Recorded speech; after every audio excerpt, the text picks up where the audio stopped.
The current school reform landscape is categorized by policies that seek to standardize, homogenize, and corporatize public education.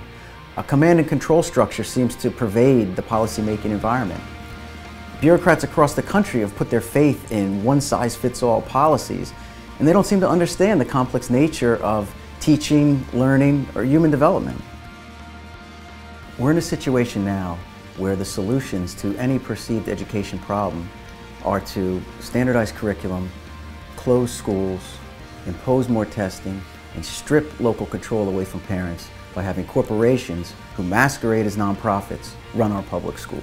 I think the genesis for this type of policymaking is a combination of myths, fear, and lies about public education being in some sort of crisis.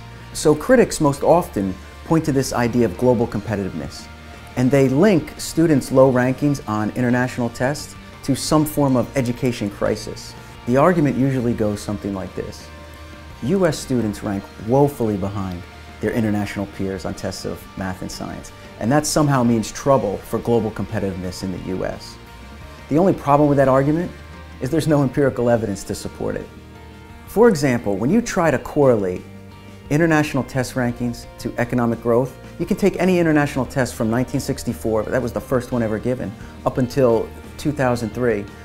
There's no correlation between the test ranking of U.S. students to any indicator of economic prowess, such as per capita GDP, or total GDP, or even the Growth Competitiveness Index calculated by the World Economic Forum.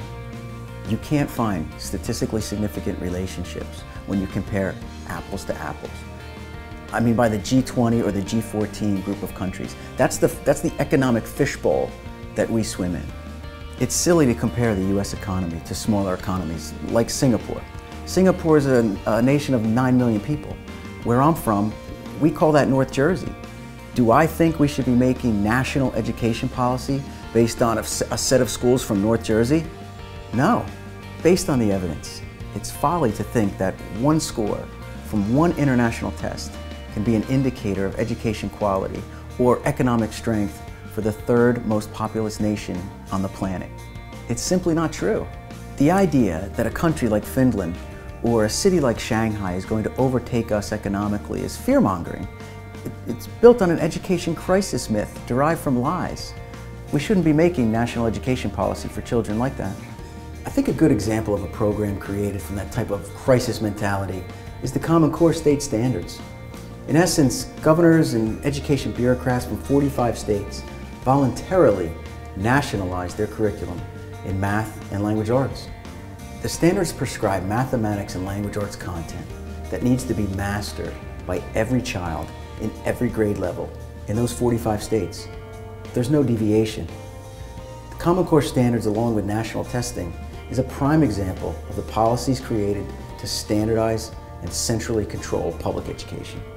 The standards are a prime example of dataless decision-making based on this long-held myth about education that if we standardize the knowledge for all students, that's somehow a good thing. One of the main reasons given for the imposition of the Common Core state standards is this idea of global competitiveness in the 21st century. Yet for the G20 or G14 countries, there's no link between curriculum and economics. The curriculum standards themselves resemble ideas from the committees of 10 and 15, from 1893 and 1895. It's static knowledge, it's socially inert, and it's the opposite of what the U.S. Council of Competitiveness called for. Nor does it address the critical attributes identified by the Global Chief Executive Study. The Common Core standards are simply another version of imitate and regurgitate, when what we need is to foster creation and innovation. My smartphone makes a good portion of the Common Core standards obsolete. I can find the answers to many of the required objectives via a 30-second web search. Shouldn't we be moving beyond that type of knowledge imitation? But for some reason, a group of people think that having every child master the same exact content at the same exact level of difficulty and format is somehow going to prepare all kids for all colleges and all careers. So I think we need to ask ourselves, is it necessary to have every child master the same exact material at the same level of difficulty? Does every career require high levels of mastery of Algebra 2? Or is mastery of informational text a threshold skill for every career? And at what cost? What if they were made to take extra algebra classes at the expense of their dance electives or their chemistry electives or their auto shop certification classes? Does the chef at my favorite restaurant, my accountant, the trainers at my boxing gym, my dentist, mechanic, electrician, or my children's gymnastics or ballet teachers all need to master Algebra 2 at the same level of difficulty? Many of the people that make our lives livable and enjoyable might not be in the positions they are today if they were made to all master the same narrow set of skills to the same level of difficulty. It is utterly anti-intellectual to think that standardizing knowledge is going to lead to creativity and innovation. It's not logical. It's almost as if we're taking a page out of the old Soviet Union education system and their method of central planning. How is that going to help children to be cognitively nimble?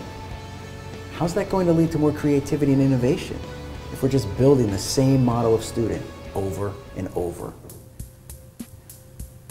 So where should we go?